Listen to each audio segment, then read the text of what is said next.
Sigiden 56 jamanakuntigi ne kɔni ye kalikan ta k'a fɔ ke e kɛra mun ye jamanakuntigi ye tile 7 kɔfɛ e kɔni fɛn o fɛn b'e bolo k'o ye e yɛrɛ ta di ye i kan k'o bɛɛ kɛ gafe mun n'i kan ka n'a di mun ye yɔrɔ mun sigilen bɛ jate bon kan an ka jamana kɔnɔ n'a bɛ f'o ma ko la cour des comptes walasa mɔgɔw k'a faamu e kɔni kan ka n'i ka mun ye fɛn fɛn b'i bolo fɛn fɛn b'i tɔgɔ la i kan ka n'a bɛɛ ɲɛfɔ ka kɛ gafeba kelen ka n'a di olu ma wa mun kɔni ye o kow mana kɛ ka ban dɔrɔn e kɔni kan ka ko bɛ yen n'e kun b'o kɛ kɛrɛfɛ i kan k'o bɛɛ jɔ o wagati la k'i ɲɛsin jamanakuntigiya baara ma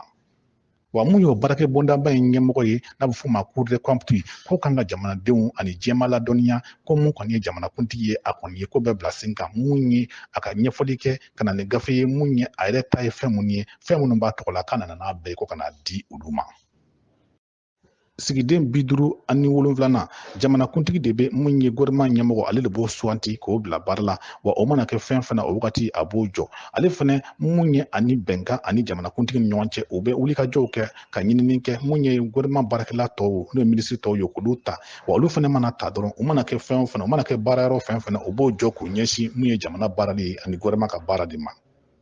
sigidenw 58 jamanakuntigi a n'a ka gouvernement ɲɛmɔgɔ n'o ye a yɛrɛ maa mun suganti k'o kɛ gouvernement ɲɛmɔgɔ ye mun kɔni ye araba o araba ɲɔgɔn ye ba mun bɛ kɛ n'an b'a fɔ ma mercredi i b'a ye k'a fɔ o bɛ kɛ mun ye jamanakuntigi yɛrɛ sigilen ɲɛna wa mun kɔni ye fɛn minnu kan ka lawaleya ani fɛn minnu kan ka bila sen kan ani ko minnu kan ka k'o kɔnɔ mun kɔni ye an ka gouvernement ɲɛmɔgɔ n'a bɛ fɔ o ma ko premier ministre ale bɛ jamanakuntigi ladɔnniya n'o ye